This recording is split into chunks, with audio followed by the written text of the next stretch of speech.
আল্লাহ পাকের সাথে সরাসরি দিদার লাভ করেছিলেন। ওই দিদারে যাইয়াও তিনি উম্মতে গুনাহগার উম্মতের কথা বলেন নাই। এমন একজন নবী আমার, যেই নবী আল্লাহ পাকের দরবারে যাইয়াও গুনাহগার উম্মতের কথা বলেন নাই।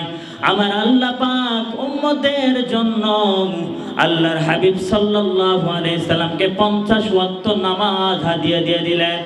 আল্লাহ রাসূল সাল্লাল্লাহু আলাইহি সাল্লাম যখন 50 ওয়াক্ত নামাজ লইয়া দুনিয়ার জমিনে আসতেছিলেন, মুসা কালিমুল্লাহর সাথে যখন দেখা হয়ে গেল, আল্লাহ পাক রব্বুল আলামিন 50 ওয়াক্ত নামাজ দিলেন।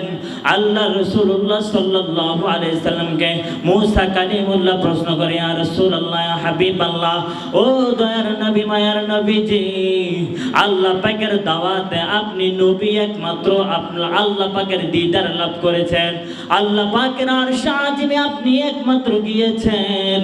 ও নবীজি আমার, আপনি বলেন না আপনার উম্মতের জন্য আল্লাহ পাক কি দিয়ে দিলেন?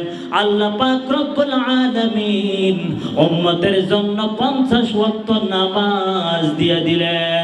এই কথা শুনিয়া হযরত মুসা কালিমুল্লাহ আল্লাহর হাবিব সাল্লাল্লাহু আলাইহি সাল্লামকে বললেন, ও নবীজি আমার উম্মতেরা 2 ওয়াক্ত নামাজ পড়তে পারে নাই, আপনি আখিরি জামানার পয়গম্বর, আপনার উম্মতেরা 50 ওয়াক্ত নামাজ পড়তে পারবে না।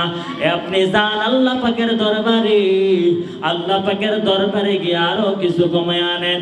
আল্লাহর হাবিব সাল্লাল্লাহু আলাইহি সাল্লাম আজ থেকে 1500 বছর আগে এই রজব মাসে তিনি তার আল্লাহ পাকের দরবারে গিয়ে উম্মতের জন্য 50 ওয়াক্ত নামাজ থেকে 5 বার করিয়া 45 ওয়াক্ত নামাজ কমাইয়া আল্লাহ পাকের দরবার থেকে উম্মতের জন্য 5 ওয়াক্ত নামাজ হাদিয়া নিয়ে আসলেন। সুবহানাল্লাহ।